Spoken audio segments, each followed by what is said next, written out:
السلام عليكم ورحمة الله وبركاته. أغيارتا كسو دوادا كيستا تي في برنامج كينن مانتا أيا وحا او كساب سنيهي ان اريادا اي استعمالان بروكر ردا dispatcher ردا tracking companies ka drivers and owner operators اريادان أيا in ad garan kartid marka lagugula hadlo as a tracking dispatcher. haddii aad dispatcher tahay waa in aad garan kartaa marka ereyada barkood ee lagugu soo tuuro. haddii marka aadan maraykanka luqadda ku baran ama aadan ku raagin ereyada barkood waxaa laga yaabaa inay ku shaki geliyaan maxaa laga wadaa as tiraahdo. So si aan kugu fududeeyo waxaan isku dayayaa maanta in aan idinka faa'iideeyo ereyada inta aan ka xusuusto inta badan la isticmaalo. sida qaalibka ah ereyada la isticmaalo baan rabaa inaan idin fududeeyo maanta. So haddii aad nagu cusub tahay channelka subscribe saar, haddii aad hore noola joogteena don't forget to hit the like button. So cashirkeena ayaan bilaabanaynaa. waxaan usoo qaatay ereyada sida ay u kala fudud yihiin. some of them waxaa laga yaabaa inaad basic u aragtaan oo aad isleedahay ninkan maxaa everybody knows CDL, laakiin dadaan aqoon ayaa jira ay basicna u tahay. So commercial driver's license CDL aan ka bilaabaynaa. haddii brokerku ku dhaho waxaa u baahanahay CDL drivers ama company uu soo waco ku dhaho CDL drivers aa u baahanahay, waa laysinka taraaga lagu wado ayaa loo soo gaabiyaa. Amerikaanka waxay sameeyaan way gaagaabsadaan ereyada badankood.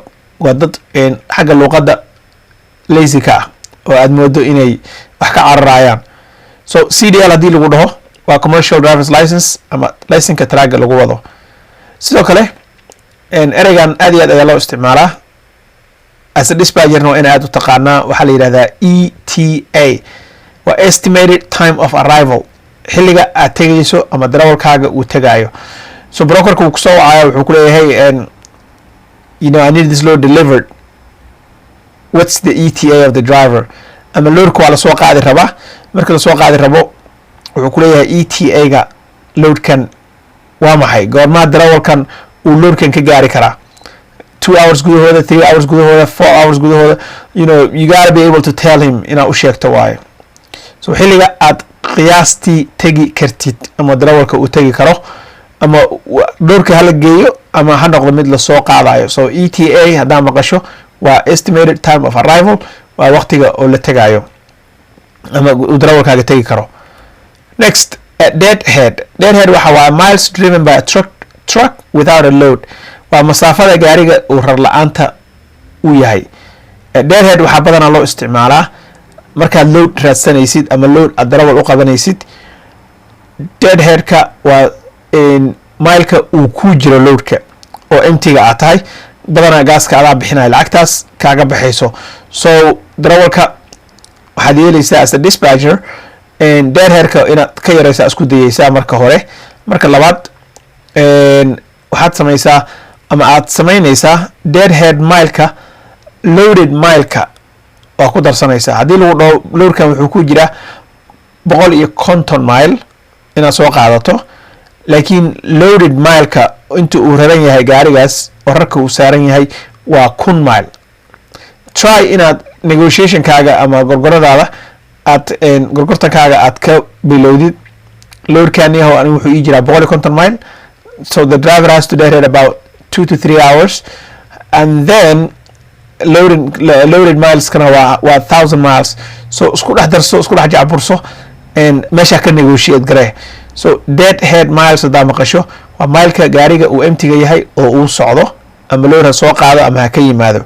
So try inaad minimize garayso si everybody uu happy u noqdo ama darawalka aad dispatch garanaysid oo happy u noqdo. taasna waa deadhead. bill of lading waa documentiga for transporting load. waa warqadaha darawalka uu ku qaado loadka ama rarka. loadka markii lasoo raro oo shipperka uu soo raro waa in uu ku siiyaa bill of lading. warqadan waxa waaye taraagyada loo isticmaalaa, waxaa loo isticmaalaa diyaaradaha cargoga qaada, waxaa loo isticmaalaa maraakiibta. kulli waa bill of lading waa inuu wataa. load aan wadanin ama rar aan warqado wadanin ma qaadi kartid. haddii lagu qabto adoo wata baxar ay ku galaysaa ama darawalkaaga baxar ku galaya. So loadka waxaa la yeelaa bill of ladingka waxaa ku qoran meesha laga qaadayo iyo meesha la geynayo and all the ruleska nidaamka la rabo inaad raacdo haddaa load lax ku xirayso, haddaa straps loo baahan yahay, haddii waxaan dhan securement load securementiga loadka inuu secure yahay ama rarka uu secure yahay, waxaan oo dhanaa ku qoran bill of ladingka. So waa warqada idin dhexaysa adiga iyo rarka aad wadato iyo waxa uu yahay iyo commodityga iyo inta weightkiisa uu yahay, gross weightkiisa iyo waxaas. booliska ku istaajiyaan waxay ku weydiinayaan bill of ladingka, waxa aad wado si uu ogaado, rarkaaga culeyskiisa si uu ogaado, waxaasoo dhan meeshu ka arkaya. So bill of lading haddaa maqasho waa warqadaas, waana muhiim. Commodity haddaa maqasho an item that's traded commerce, waa waxa la qaadayo ee alaabta ah. So markaa brokerka wareysanayso, tell me the details about that load markaad tiraahdo, what is the commodity, maxaa la qaadaya. annaga muslimiin aan nahay ma qaadno qansiir, ma qaadno qamro iyo wax lamid ah. So it's very important inaad darawalkaaga aad u weydiiso commodityga waxa ay tahay. commodityga waa alaabta gaariga saaran ama la saarayo. So find out waxa uu commodityga yahay before aadan assign garaynin ama accept garaynin loadka. So commodity haddii lagu dhaho what is the commodity markaad tiraahdo, waa in lagu sheega alaabta waxa ay tahay. waa yogurt, waa caano, waa cheese, waa biyo, waa qasacado, waa in lagu sheegi karaa waay. So commodity saasaa laga wadaa. Consignee, ereyga consignee la yidhaahdo waa the receiver of the freight, waa rarka meesha aad ku dejinaysid, qolada aad u dejinaysid ama roorka aad u waday, waa kambaniga rarka loo wado. So consignee haddaa maqasho, the consignee will close in about an hour, haddii lagu dhaho saacad ayuu ku xiraaya. waa qolada rarka kaa qaadanaysay ama qolada alaabta gadatay oo rarka loo waday. So consigneega shipperka waa kan soo raray, consigneegana waa kan loo dejiyo. So consignee haddaa aragto dhan wada baare, haddii aad maqashid hataa ama wax lagu sheego ku saabsan consigneega, you should be able to understand as a dispatcher. So I'm trying inaan hadda idin fahansiiyo si aadan isugu wareerin. ereyga kale distribution center oo DC. distribution center haddaa maqasho waa meesha alaabta ay ku kaydsadaan stoorada waaweyn sida Walmartiga, King Superka, Krogerka, waa warehouseka u kaydiya, warehouse which holds the inventory, alaabtu u haya. So waxa aan usoo qaatay ereygan DC markaa maqasho, ma aha dhaqan celis. DC markaa maqashid waxa waaye alaabtan hadday DC u socoto waxaa ku talagelaysaa ama darawalkaagu ku talagelayaa minimum of 3 hours, 3 saac ilaa 4 saac inay ku qaadanayso. dadka meesha way ku hayaan. haddii rar kale marka aad ku degdegaysid ama aad sugaysid inaad qaadid, waa in aad DC-ga loadkiisa iska ilaalisaa. sometimes waa la weydiiyaa, brokerka waa weydiin kartaa, waxaa leedahay who is the receiver ama who is the consignee.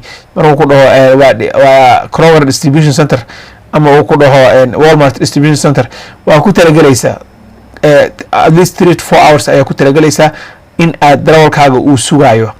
haddii marka saa idin sheega wax ka degdegayso, loadkaas ma qaadanaysid, waa iska daynaysaa. So DC ama distribution center saas ayaa laga wadaa. Freight all kinds, haddii uu alaabo isku jirjir ah waaye. haddii brokerka uu ku dhaho freight all kinds ama daatada a ku aragto freight all kinds, waa alaabo isku jirjir ah, si gooniyana uma yaqaano. So as a commoditygaas ma kuu sheegi karo brokerka ama ninka dulaalka ka ah. waa alaabo isku jirjira oo hal track intii la saaro in lagu qaado oo la geeyo meel. therefore freight all kinds buu ku dhihi. marka what's the commodity, waa freight all kinds buu ku dhihi, waa alaabo isku dhex jirjira. saas ayuu ka wadaa.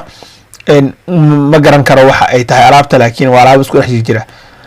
hours of service, the time the driver can work, waa saacadaha darawalka uu shaqayn karo ee loo ogol yahay. waxaa ogtahay darawal as a dispatcher in darawalkaaga 12 saacadood loo ogol yahay inuu wado, 3 saacadoodna uu on duty gaas ku shubo, dharku soo qaado, rarka isaga deji, loo ogol yahay 14 hours a day inuu shaqeeyo, 24 hours kaas 10 hours inuu seexda laga rabo. So hours of service, because of the hours of service we cannot deliver this load. baad leedahay loadkan because of saacadaha we can't do it, ama waan qaadi karnaa, we have enough hours.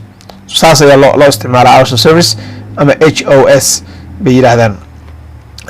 erey muhiima ayaa jiro oo isagana POD ama proof of delivery waa caddaynta in darawalka uu alaabtii geeyey meeshii laga rabay si lacagta lagu siiyo ama brokerka ha ku siiyo ama factoring companyga oo aad lacagta dedejiya ha ku siiyo waa in aad haysataa warqad bill of ladingkii lagu soo siiyey oo shipperka ka soo qaadatay markaad timaado consigniga ereyada hadda waxaan u isticmaalaya si wax aan isla naqaano because waa isla naqaanaa already consigniga markaa u timaadid rarka uu kaala dego warqadii ayuu ku saxiixaya waa lagu timbaraynaya waa lagu saxiixaya datekan waa lagu qoraya so that is POD ama proof of delivery marka send me the POD hadduu ku dhaho brokerka don't be surprised waa easy waa warqadii waxaa wacaysa darawalka waxaa leeyahay warqadii iisoo dir ama hakuusoo fax gareeyo ama hakuusoo telefoonka kuusoo scan gareeyo ama picture kaaga soo qaado POD-ga in order to get paid waa inaad la timaadaa proof of delivery caddayn inaad wixii geysay